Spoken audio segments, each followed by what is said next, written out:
잘 지내셨습니까? 다시 시작하겠습니다. 부모와 자녀 관계를 지난 시간에 이어서 좀 더 말씀드리겠습니다. 지난 시간에 효도 말씀을 들었는데요. 효도의 본질이 뭐냐? 의미가 뭐냐? 자녀가 자신의 최고의 행복을 얻기 위해 부모에게 대하는 마음과 행위라고 정의할 수 있겠습니다. 효도란 부모와 완전히 하나가 되려는 노력입니다. 이 세상에 나와 하나가 될 수 있는 사람이 한 사람만 있어도요, 어마어마하게 행복해집니다. 그 한 사람이 바로 가장 확률이 높은 것이 부모입니다. 그래서 부모의 사랑을 받는 것, 최고의 행복인데요. 그러기 위해서는 부모가 계셔야 됩니다. 그래서 부모님을 복양하는 거죠. 그러나 부모님이 계셔도 사랑을 못 받으면 헛일입니다. 그래서 사랑받기 위해서 노력을 해야 되는데요. 부모님의 뜻을 따르는 겁니다. 그런데 부모도 인간이기 때문에 욕심이 있습니다. 그래서 잘 분별해서 부모님의 욕심을 따르지 말고 본심을 따라야 됩니다. 그래서 어떤 것이 욕심이고 어떤 것이 본심인지 그 구별이 안 되면 제대로 효도할 수가 없는 겁니다. 구체적으로 이렇게 해라 저렇게 해라, 어느 학교를 가고 무슨 전공을 하고 이런 식으로 말하는 건 거의 다 욕심에서 나온 겁니다. 그러면 본심에서 나오는 건 어떤 거냐? 건강해라, 성공해라, 행복해라, 이런 내용들이죠. 그래서 건강을 잃어버리는 것 불효입니다.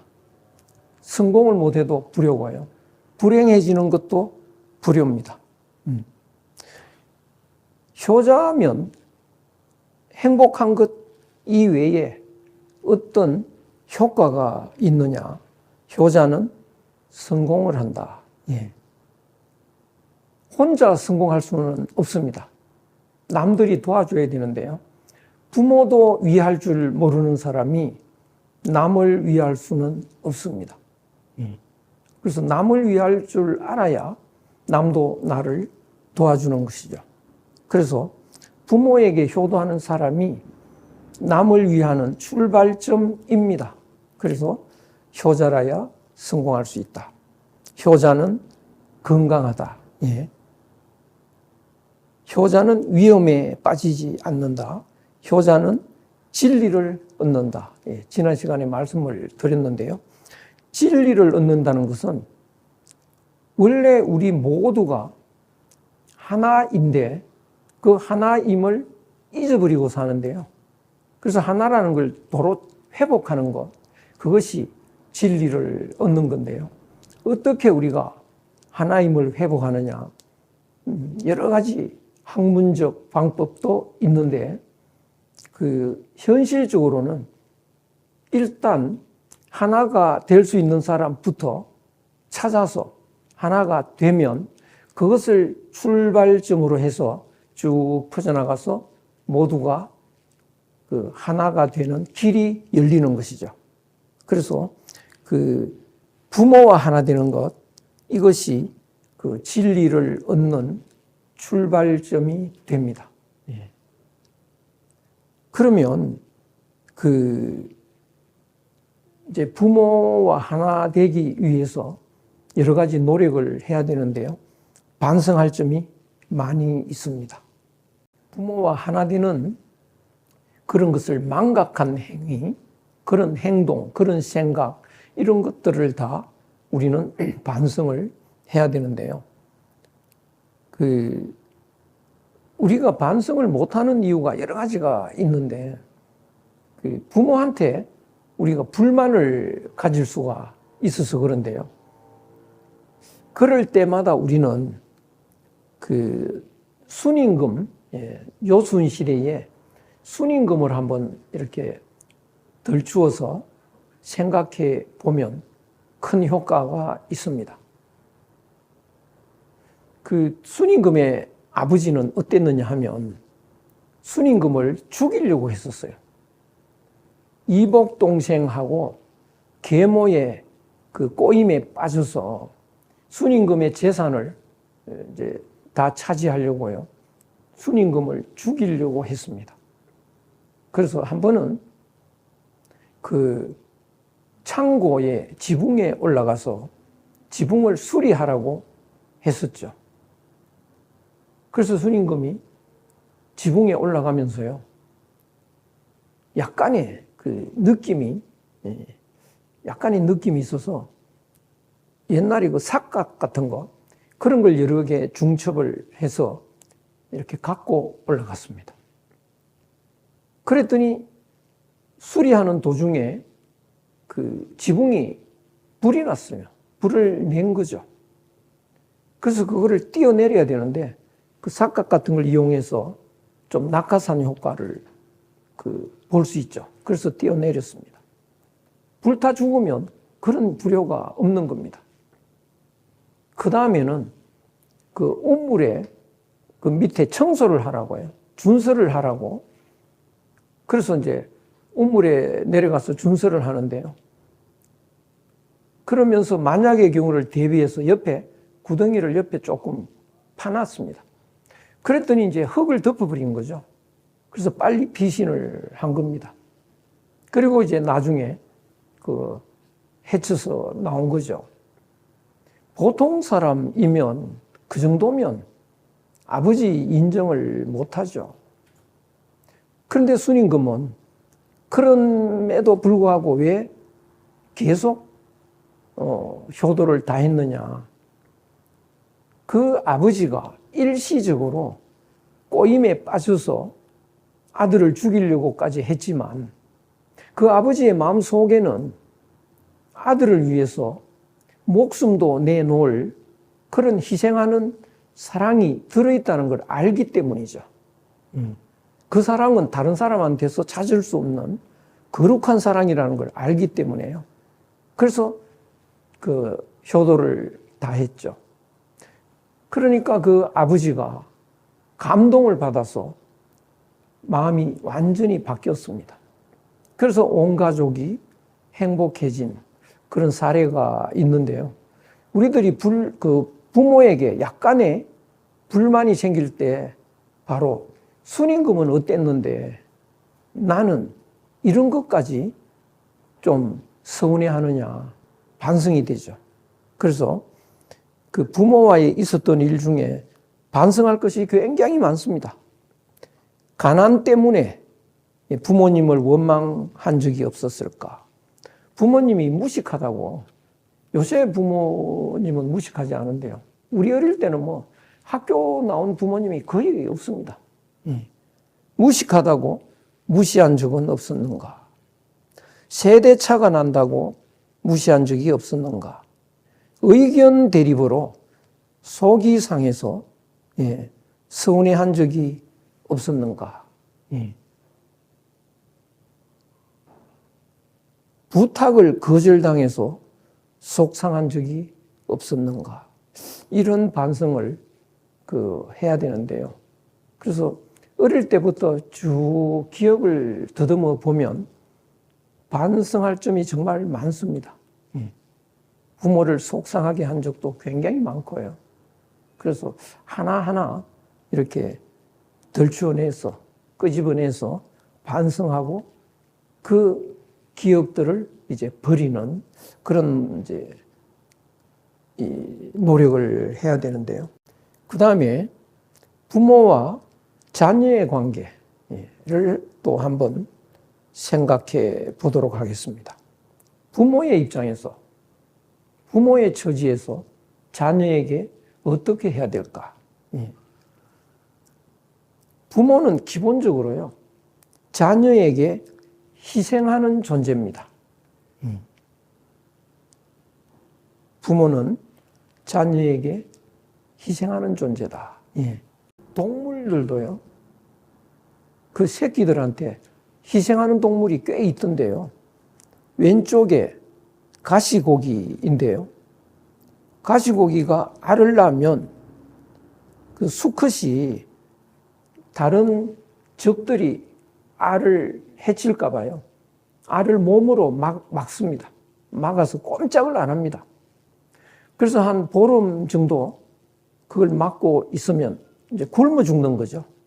그래서 가시고기가 굶어 죽어서 시신이 되면 오른쪽에 보시면 이제 새끼들이 그 시신을 파먹습니다. 그리고 이제 세상에 나오죠. 그 다음에 이 왼쪽에 거는요, 사마귀인데요. 사마귀가 교미를 하고 난 뒤에는요, 수컷이 암컷한테 머리를 이렇게 갖다 댑니다. 그러면 암컷이 머리서부터 이렇게 갉아 먹습니다. 이제 뭐 거의 다 먹히고 조금밖에 안 남았네요. 이렇게 왜 수컷이 암컷에게 먹힐까? 그 뱃속의 새끼들한테 영양분을 공급하는 그런 의미인 것이죠. 오른쪽은 그 염낭거미라는 건데요. 이 거미가 나뭇잎을 이렇게 말아서 그 속에서 알을 낳고 새끼를 낳아서 이렇게 보호를 합니다. 그러면 이제 새끼들이 그 알에서 나와가지고 그 이파리에서 그 어미를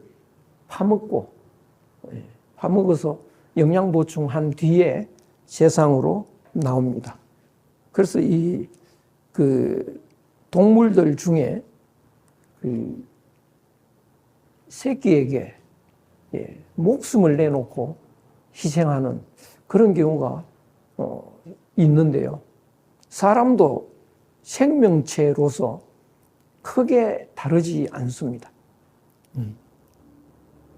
그래서 그 부모는 자녀에게 희생하는 이것이 기본입니다. 지금도 그 언론의 보도가 안 돼서 그렇지 저 양재공원 이런 데 버려지는 부모가 꽤 있나 봅니다.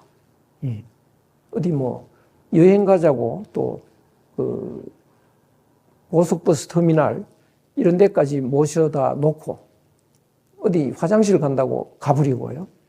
이런 경우가 꽤 있는데요. 그러면 이제 갈 데가 없잖아요. 그러면 이제 경찰이 와서 그 아들, 딸 전화번호, 주소를 묻는데요. 안 가르쳐 준대요. 모른다고. 그래서 지금도 여전히 이 자녀를 위해서는 희생을 하는 그런 것이 부모 아니냐.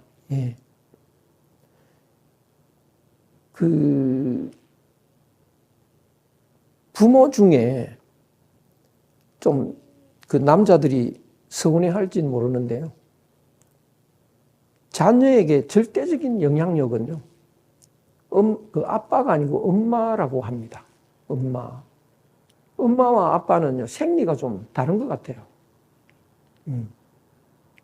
그 황수관 박사라고 한때 인기 강사였었는데요. 연세대학교 교수셨고, 근데 한날 제가 그 강연하는 걸 들었어요. 그 외국에서 이제 사람들이 마음속에 담아둔 단어들, 그 단어 중에 가장 좋아하는 단어, 가장 선호하는 단어, 이것을 이제 물어보는데요. 외국의 경우였는데요. 첫 번째가 뭐냐? 첫 번째가 mother였습니다. mother. 그럼 두 번째는 뭘까? 다들 어리둥절을 하잖아요. father면 얼마나 좋을까요? father일까요? 아니었습니다. 예. 뭐 러브 뭐 이런 거, 이런 열정 뭐 이런 게 쭉 가는데요. 10번째까지 들어갈까요? 예. 안 들어가더라고요. 그러면 20번째는 들어가야 되지 않겠습니까? 안 들어가요. 예. 한 50번째 뭐 이렇게 들어갑니다. 그래서 그 황수관 박사가 그 말 실수했는지 우리들은 그만 죽읍시다 이렇게 됐어요. 또 어떤 유튜브 하는 분이 엄마와 아빠한테는 뭐가 다른 점이 있대요. 뇌에선가 어디선가 미토콘드리아 이게 사람을 이제 행복하게도 하고 이렇게 병도 고치게 하는 뭐 이런 게 굉장히 중요한 물질인데 엄마한테서만 나온대요. 아빠한테서는 안 나온다고 합니다. 예. 정말 그런지고. 그래서 어머니가 훨씬 더 중요하다. 이렇게요. 뭐 거의 다 경험하시겠지만, 저도 집에 가면 맛있는 게 있잖아요. 자기 입에 넣습니다. 근데 거의 다 엄마들이요. 왜 당신이 그거 먹냐고 애들 주려고 안 먹고 있는 거예요. 그러니까 엄마와 아빠의 차이입니다. 갓난 애가 이렇게 태어날 때는 요만한데요. 손만 얹어도 죽어버립니다.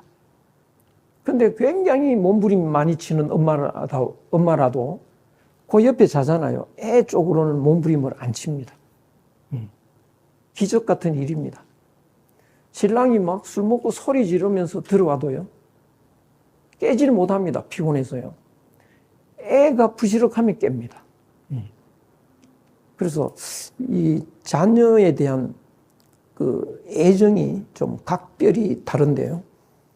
이 한자의 자자를 보면 자, 이 자, 그 자의 마음심이 붙어 있죠. 그 마음이 되는 사람. 예. 이 마음이 되는 사람. 그 마음이라는 건 바로 아이 마음이 된다는 뜻이죠. 아이 마음. 아이 마음이 되는 사람. 그것을 자당이라고 합니다. 어머니죠, 어머니.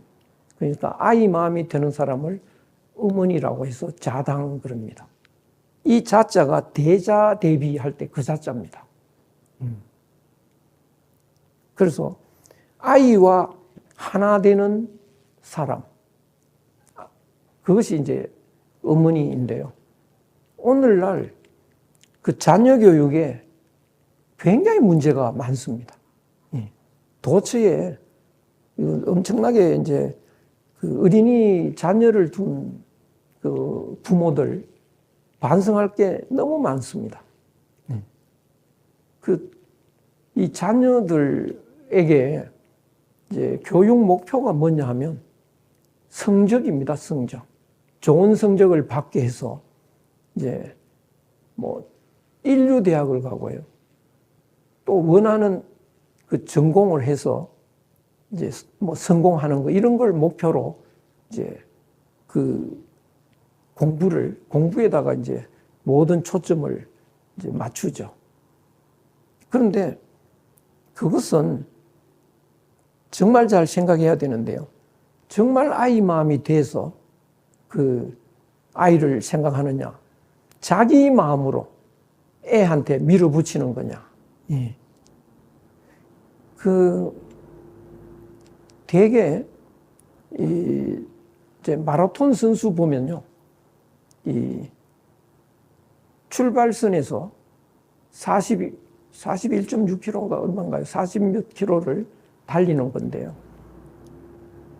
초반부에 있는 힘 다해서 달리면 그거는 얼마 안 가서 기권할 수밖에 없습니다.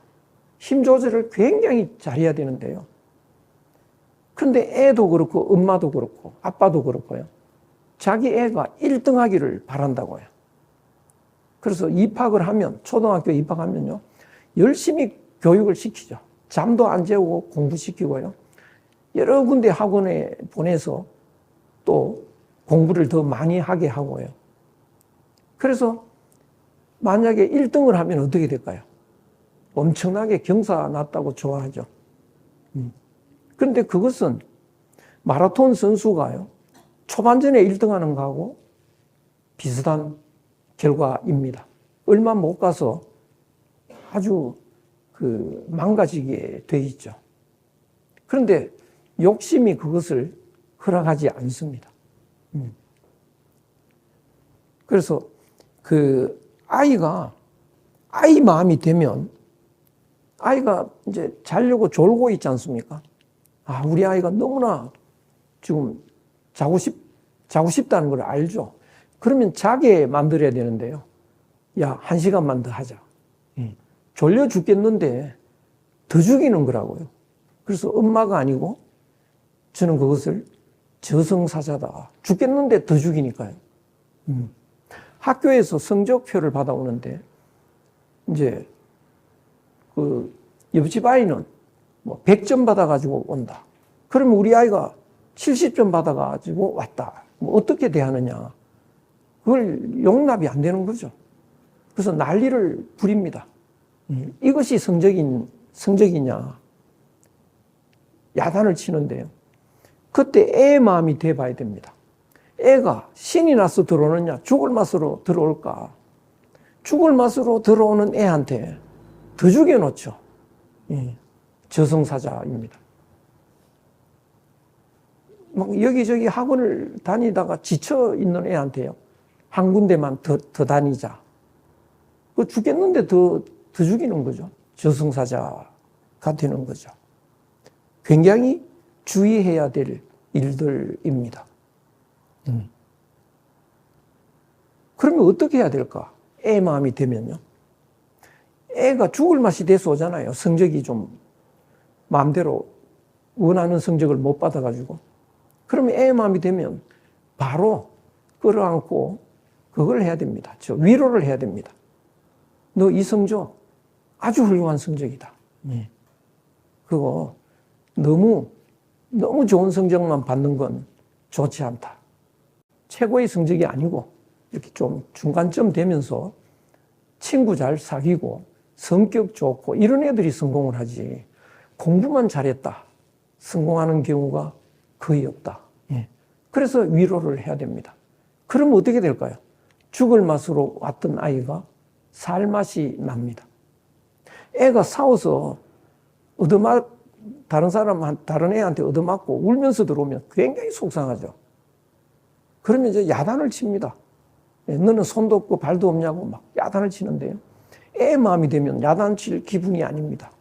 죽을 맛으로 들어오는데, 그러면 끌어안고 같이 울어야 됩니다. 너같이 착한 애를 본 적이 없는데. 그런데 세상에 험한 아이들도 있나 봐. 어떡하겠니? 이렇게 위로해줘야죠.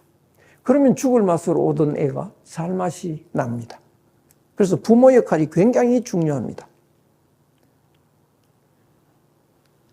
그 다음에 또 하나는요, 믿어주고 포용하는 부모가 돼야 되는데요. 부모가 자녀를 안 믿어주면 누가 믿어주나요? 그래서 그 자녀는 끝까지 믿어주는 그런 포용력이 중요합니다.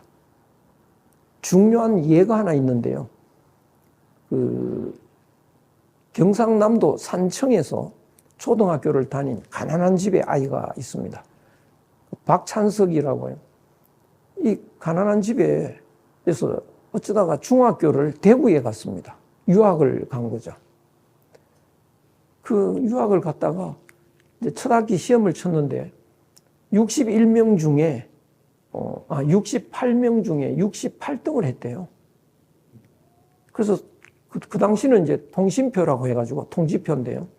부모한테 이렇게 갖다 드리는 건데 그걸 묘하게 긁어가지고 일자를 했습니다. 1등을 했습니다. 갖다 드린 거죠. 그랬더니 이제 부모가 보고 1등 했구나. 근데 동네 사람들이 묻잖아요. 찬성이는 공부 잘했는가? 글쎄 1등 했나 봐. 이랬다고요. 그러면 그냥 있어서 안 된다. 이거 집안이 경사인데 잔치라도 해야 되지 않겠냐고. 그 가난한 집에요, 전 재산이 돼지 한 마리밖에 없는데요. 그 돼지를 잡아가지고 잔치를 했습니다. 그러니까 밖에 나갔다가 오다 보니까 잔치하고 있거든요. 1등 했다고. 마을 사람들이 축하하고 이러니까요. 완전히 이 쥐구멍에라도 들어갈 것처럼 부끄럽잖아요. 그리고 강가에 뛰어가가지고 빠져 죽을까? 근데 빠져 죽을 수는 없잖아요. 그래서 이제 그 다음에 대구로 간 뒤에 죽기 살기로 공부를 해서요. 정말 1등을 했습니다. 그래서 나중에 이제 경북대학교 교수가 되고 경북대학교 총장이 또 됐어요. 그래서 이제 집에 가가지고 아버지, 어머니, 이제는 말을 해야죠. 그때 이제 성적이요. 뭐 이러니까 야, 말하지 마라. 내가 알고 있었다. 예. 알고 있으면서 그걸 믿어준 겁니다. 오죽하면 저랬겠느냐. 그때 난리를 쳤으면 어떻게 됐을까요? 거의 뭐 폐인처럼 돼버렸겠죠. 그래서 믿어주는 거 굉장히 중요합니다. 부모가 안 믿어주면 이 세상에 누가 믿어줄까? 근데 여기서 우리 한번 짚어봐야 될 걸 전번에 중국 유학의 흐름을, 중국 철학의 흐름을 한번 설명할 때 제가 말씀을 드린 건데요. 특히 유학의 윤리가 부정적 성격을 갖게 된 원인을 한번 짚어봐야 되겠는데요. 유학의 윤리 사상 그러면 누구나 아는 내용이죠. 삼강, 오륜 이렇게 돼 있습니다. 근데 사실은 삼강은 그 유학의 핵심인데 사실은 공자와 맹자의 철학과 반대가 됩니다. 아주 나쁜 윤리입니다. 그래서 우리가 이 삼강 때문에 이 유학이 굉장히 공격을 받는데요. 왜 삼강이 나왔느냐 하면 지난번에 말씀드렸는데 아마 기억나실지 모르겠습니다. 중국에 대혼란기가 있었죠. 춘추 전국시대. 그때 전국시대에 그 마지막에 나온 철학자, 사상가가 누구냐? 순자였습니다. 순자가 혼란을 해결하려고 보니까 왕의 힘이 약해서 자꾸 쿠데타가 계속 일어나니까 이게 조용할 날이 없다. 그래서 왕한테 강력한 힘을 실어주자 우리가 그 철학을 이제 발표를 하자 사람들이 박수를 치고 호응을 했습니다. 그러자 많은 사람이 호응을 하니까 어떤 철학 정치인이 나왔느냐 하면 진시황이죠. 진시황이 보니까 사람들이 순자를 지지하니까요. 나는 순자 철학으로 정치하겠다. 근데 순자가 죽고 없잖아요. 그 제자를 참모로 총리로 임명을 합니다. 이제 제자가 이사 한비자인 것이죠. 그러니까 많은 사람들이 지지하니까 그 지지 세력을 중심으로 정치를 해서 통일을 합니다. 그 이후로 이제 진나라 한나라가 순자 철학으로 계속 정치를 하다 보니까 그 임금은 권력이 막강해졌다고 해요. 근데 임금의 권력이 막강해진 까닭이 뭐냐? 혼란을 방지하라고 그랬는데 이제 안정이 됐잖아요. 그러면 왕권을 내려놔야죠. 강력한 왕권을. 근데 한번 잡은 왕권을 내려놓지 않습니다. 권리는 막강한데 할 일이 없죠. 그럼 뭘 하느냐? 이제 즐거운 일을 즐기는 일로 들어갑니다. 장락궁이라고요. 길이 즐기는 궁전 그런 거를 이제 지어가지고 그게 왕궁의 이름인데요. 계속 술 파티, 음식 파티, 또 기생 파티 이런 걸로 이제 일관하죠. 그러니까 이제 백성들이 들고 일어납니다. 그러니까 백성들을 누르려고 해요. 이론적으로 백성들을 제압하기 위해서 만들어낸 윤리가 삼강이라는 겁니다. 그 삼강이 그래서 동중서를 중심으로 한나라 중기 때 날조된 윤리인데요. 강이 뭐냐면 여기 왼쪽에 보시면 고기 잡는 그물 이런 건데요. 이 굵은 밧줄이 있죠. 이 굵은 밧줄이 강입니다. 그리고 안에 가는 요 줄이 있죠. 요것이 목입니다. 목. 그러니까 이 그물을 보면 강이 잘라지면 어떻게 되나요? 전체가 버려져야 됩니다. 못 씁니다. 그래서 만약에 이 강이 잘라지게 되면요. 응격거래 급하면 이 목을 잘라가지고요. 꾸며야 됩니다. 묶어야 됩니다. 그러면 목을 자르면 요거는 뭐 고기 한 마리 정도, 두 마리 정도 손해볼 뿐이고 그물 전체는 큰 어려움 없이 쓸 수가 있는 거죠. 여기에 힌트를 얻어가지고요. 삼강을 어떻게 만드느냐. 군위신강. 임금은 신하들의 별이다. 이 강이라고 하는 굵은 밧줄이라는 거예요. 그러면 임금이 위태로우면 어떻게 해야 되나요? 신하들이 목숨을 바쳐서 붙들어야 됩니다. 이거를 또 게임을 만들어서 세뇌를 시킵니다. 어떤 게임이냐? 바로 장기라는 거죠. 혹시 장기 둘 줄 아시는 분 한번 생각해 보시죠. 장기를 두는데 임금이 있고 차포마상 또 뭐 졸 이런 그 신하들이 있는데요. 임금이 위태로우면 차포마상 다 가서 목숨을 바칩니다. 임금을 보호하기 위해서요. 그래서 장기를 두면서 그것이 세뇌가 되기 시작이 되는 거죠. 그래서 임금이 위태롭다. 신하들은 얼마든지 목숨을 바쳐야 돼. 근데 이거를 강조하면 또 반발이 있을 수가 있고 구색이 또 안 맞아요. 그래서 보조로 뭘 하느냐? 부의자강. 부모는 자녀들의 강이다 이거예요. 그러면 부모가 위태로우면 어떻게 해야 되나요? 자녀들은 목숨을 바쳐서라도 부모를 구해야 됩니다. 그래서 부모가 아프다 이러면요. 뭐 손가락 잘라서 피를 갖다 입에 이렇게 넣어드리고 하는 건 예사고, 심지어는 뭐 넓적 다리를 잘라가지고 고깃국 끓여드리는 사람도 있고요. 또 신체 발부는 수지부모 이래가지고요. 머리털 피부 하나도 부모한테서 받았기 때문에 불감회상, 그거를 손상시키지 않는 것이 효도의 시작이다. 이런 거 다 한나라 때 날조된 거고요. 시묘살이까지 합니다. 부모 무덤가에 뭐 2년, 3년 이렇게 그 무슨 초막 같은 거 이렇게 쳐서 거기서 생활하면서 그 묘소를 보호하는 거. 이거는 뭐 완전 불효죠. 부모가 거기 누워서 생각을 한다고 하면 가정을 해보자고요.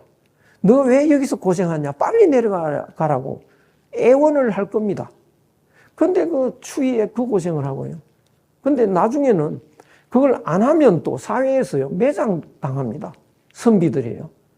아주 잘못된 이런 것이 다 그 한나라 때 이제 생긴 거고요. 또 하나, 부의부강. 남편은 부인의 또 별이다, 강이다는 거예요. 그럼 남편이 위태로워지면요, 부인은 목숨을 바쳐서라도 구해야 됩니다. 그래서 과거에 보면 남편이 막 숨 넘어가면요, 손가락 잘라서 입에다가 피를 넣어주는 부인은 뭐 예사고요. 심한 경우는 막 가슴을 잘라가지고 피를 넣어주고요. 그러면 여자가 부인이 죽잖아요. 그러면 어떻게 되느냐? 말 앞에다가 연료문이라고요. 크게 세워서 국가적으로 막 그걸 선양을 하고요. 그 집안이 계속 이제 그 아주 명문 집안으로 막 이런 일까지 일어나죠. 이 나쁜 삼강이라는 것이 한나라 때 날조돼 가지고요. 그래서 뭐 자녀는 부모를 위해서 뭐 무조건 희생해야 된다는 이런 게 다 그때 나온 잘못된 이런 것이 유학에 일반화돼 가지고요. 많은 오해를 불러일으키고 있습니다. 유학의 유학의 윤리의 핵심은 오륜입니다. 오륜. 오륜은 군신유의, 부자유친, 부부유별, 장유유서, 붕우유신 이건데요. 이 5가지 관계에서 어떻게 하는 것이 도리이냐. 그 5가지 인간관계에서요. 하나된 우리가 남이 아니다라고 하는 하나라는 차원에서 어떻게 대하는 게 좋겠느냐. 그 원리입니다. 그래서 이 오륜은 굉장히 위대한 윤리 사상이라고 할 수 있습니다. 그러면 이제 우리는 자녀에 대해서 어떻게 대하는 것이 가장 제대로 된 거냐. 오늘날 사람들은 자녀를, 아들과 딸을 어떻게 가르쳐야 되느냐. 거기에 대해서 답을 모르고요. 우왕좌왕합니다. 그런데 공자는 해답을 내놨다고요. 이 6가지 원칙을 지키는 건데요. 효도하도록 유도하는 겁니다. 첫째는요. 자녀가 부모에게 효도할 줄 모른다. 그런 자녀가 공부를 잘했다. 그래서 나중에 장관이라도 됐다. 부모한테 효도 못하는, 부모도 위할 줄 모르는데요. 국민이 그 안중에 들어올까요? 예. 국민을 위한다. 이건 있을 수가 없죠. 그래서 효도하는 아이. 그 다음에 공경심. 윗사람을 공경하는 자녀로 기르자. 그러면 왜 애는 윗사람만 존경해야 되느냐? 어른들은 또 어떻게 해야 되나요? 아이들에게 희생을 해야 됩니다. 그러면 우리 아이한테 희생하는 부모는요, 옆집 아이한테도 희생적으로 대합니다. 또 조카한테도 희생적으로 대합니다. 그러니까 윗사람의 도리는 아랫사람한테 헌신해야 되는 거고, 아랫사람의 도리는 윗사람을 공경하도록 유도해야 됩니다. 이럴 때에 직접적으로 말을 하고 이렇게 강제하는 것은 효과가 없습니다. 그래서 윗사람한테 너 공경해야지 이렇게 명령하는 거, 이런 건 효과가 없죠. 그러면 어떻게 하면 아이가 윗사람을 공경할까요? 부모가 이웃집 사람을 공경하면 자연히 아이는 공경하게 돼 있습니다. 고모, 이모, 삼촌, 외삼촌 이런 사람이 오면 또 부모가 잘 대하면 또 아이는 공경하게 돼 있습니다. 그러니까 아이를 꾸짖기보다는 부모가 어떻게 하느냐에 따라서 자연히 따라갑니다. 그 다음에 세 번째 중요한 것은요, 침착성, 집중력, 이것이 이제 굉장히 중요합니다. 아이가 침착성이 없고 집중력이 없다, 산만하다 그러면요, 될 일이 없습니다. 산만한 아이가 해낼 수 있는 건 없다고요. 그래서 어릴 때부터 아이가 산만하다 이럴 때는 굉장히 신경을 써야 됩니다. 그래서 야단을 치고 좀 집중해라고 야단치면 오히려 더 산만해집니다. 그래서 가르치는 것은요, 직접적으로, 직설적으로 하지 않고 우회적으로, 간접적으로 해야 되는데요. 우리 아이가 산만하다면 산만한 원인을 찾아야 됩니다. 산만한 원인은 어디에 있을까요? 바로 부모한테 있습니다. 그 아이가 거실에 왔다 갔다 하면서 있는데 엄마가 재밌는 텔레비전에 재밌는 프로그램을 보면서 깔깔 웃으면서 야, 너는 방에 가서 공부해라. 그러면 애가 방에 가서 공부가 되나요? 산만해질 수밖에 없죠. 그러면 그렇게 하기 싫으면 어떻게 하나요? 자기가 텔레비를 꺼야죠. 아무리 보고 싶어도. 그것도 못하면서 훌륭한 아이를 기를 수가 없죠. 그리고 뭘 하나요? 고전이라는 책을 보고 이러면은요, 아이도 심심하게 왔다 갔다 하다가 아빠나 엄마가 고상한 책을 보고 있다요. 그러면 자기도 책을 꺼내 듭니다. 그리고 집을 장만할 때도 좀 조용한데 새소리 들리고 산 옆에 뭐 이런 데가 좋습니다.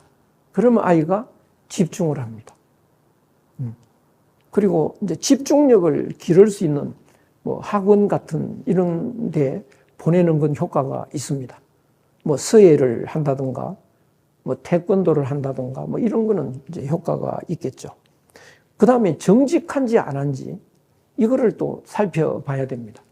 아이가 거짓말을 한다 이러면은 그 성공할 수는 없습니다. 거짓말하는 아이를 친구가 믿어주지 않거든요. 남에게 그 신뢰받지 못하는 사람은 성공할 수가 없죠. 근데 우리 아이가 거짓말하는 걸 보면 어떻게 될까요? 큰일 났다고 생각하고 회초리를 가지고 아주 버릇을 고치려고 많이 회초리를 때렸다. 아이가 더 나빠집니다. 그러면 어떻게 해야 될까요? 우리 아이가 거짓말하는 원인이 어디 있느냐? 바로 부모한테 있습니다. 부모가 노상 거짓말을 하니까 아이가 따라하는 거죠. 오늘 내 말 안 들으면 저녁 안 줘. 뭐 이런 말. 내 말을 잘 안 들으면 나는 내 재산을 사회에 환원하겠다.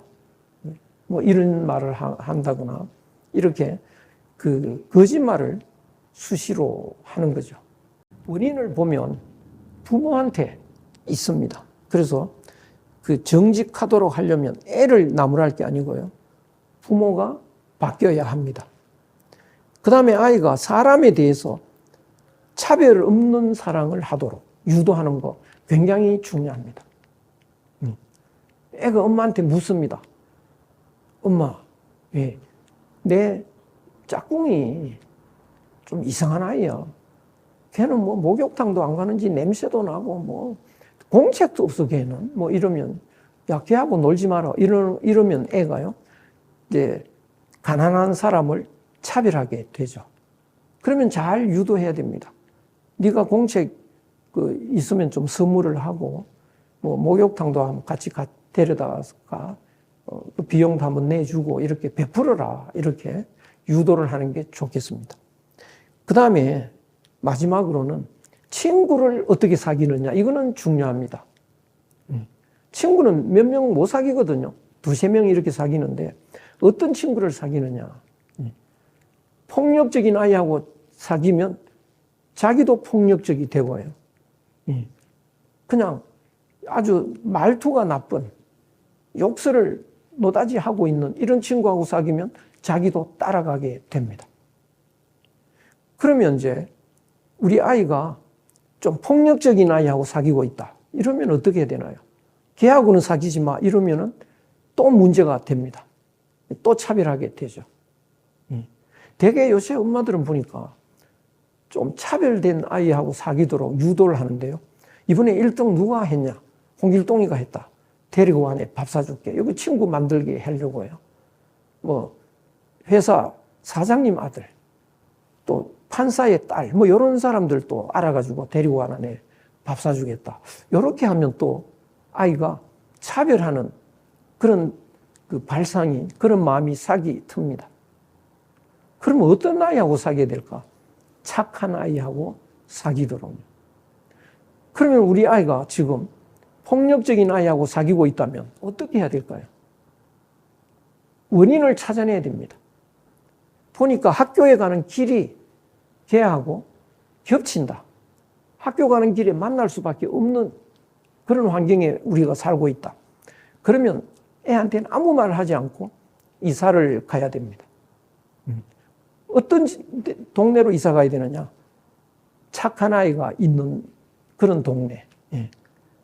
그렇게 노력을 해야 되죠. 그래서 공자는 이 6가지를 할 수 있을 때, 비로소 그때 글자 공부를 시키는 것이 좋다. 이렇게 설명을 하고 있습니다. 그 다음에 가장 큰 불행이 뭘까? 맹자가 말한 것 중에 사람이 가장 큰 불행은 뭐냐? 부모와 자녀가 등 돌리는 거다. 좀 치매기도 좀 있는 사람이 인류대학을 나와가지고 그 외국에 가서 유학도 하고 이런 분이 계시던데 이제 80이 훨씬 넘었는데 산골에 그 오두막집을 이제 만들어가지고 거기서 살면서요 계속 기다리고 있더라고요. 누구를 기다리냐? 자기 아들을 기다립니다. 당신 아들 얼굴을 아느냐? 모른대요. 5살 때 헤어졌대요. 그런데 올 거라는 거예요. 그만큼 부모는 자녀와 하나 되고 싶은 그 희망이 엄청 강합니다. 그래서 자녀와 하나 되어서 사는 것, 최고의 행복이라는 거죠. 제 외할아버지 여러 분이 계시는데요. 거의 다 일찍 돌아가셨는데, 둘째 외할아버지는 부부가 100살을 다 넘겼습니다. 어째 그렇게 오래 사셨느냐. 6.25 때 아들 둘이 있었는데요. 딸 하나, 아들 둘인데, 아들이 군대 가가지고 북한에서 포로가 됐는데요. 포로 교환 때, 그때 이제 그 북한에서 남쪽으로 가고 싶은 사람 이리로 나와라. 그러면 이제 나간 사람들은 남쪽으로 넘어왔는데요. 겁이 나서 못 나왔대요. 혹시 또 저거 끌려갈까봐. 그래서 못 나온 중에 아들 둘이 있었다고 나온 사람이 이야기를 한 겁니다. 그래서 그 아들 만나려고요. 죽지를 못하는 거예요. 그래서 100살을 넘기고 결국은 돌아가셨습니다. 그런 걸 보면 우리가 남북한에 이거 적어도 이산가족 만날 수 있는 이런 건 열어줘야 되는데요. 그래서 어쨌든 부모와 자녀가 등 돌리는 거 가장 불행하다. 그러면 어떻게 해야 될까? 부모가 자녀를 직접 가르치지 않는다. 맹자에 나옵니다. 왜 자녀한테 직접 안 가르치느냐? 가르치다가 보면 자녀가 못 따라하면 화를 내기도 하거든요. 그러면 부모와 자녀가 하나 되는 그 상황에서 약간의 상처라도 입으면 안 되니까요. 그래서 부모가 자녀에게, 자녀가 부모에게 조금이라도 서운한 일이 있어서는 안 되니까요. 잘못하는 일이 있어도 가르치지 않습니다. 그러면 어떻게 하란 말이냐? 잘못하는 게 있을 경우에 다른 집하고 바꾸어서 가르칩니다. 그래서 다른 집에서 깨우쳐주면 그러면 이제 우리 아이가 거기서는 좀 상처를 받아도 뭐 부모 자녀 사이의 상처는 없는 거잖아요. 그 다음에는 이제 학교에서 교육, 학교 교육에 맡기고 이래야지 직접 깨우치지 않는다.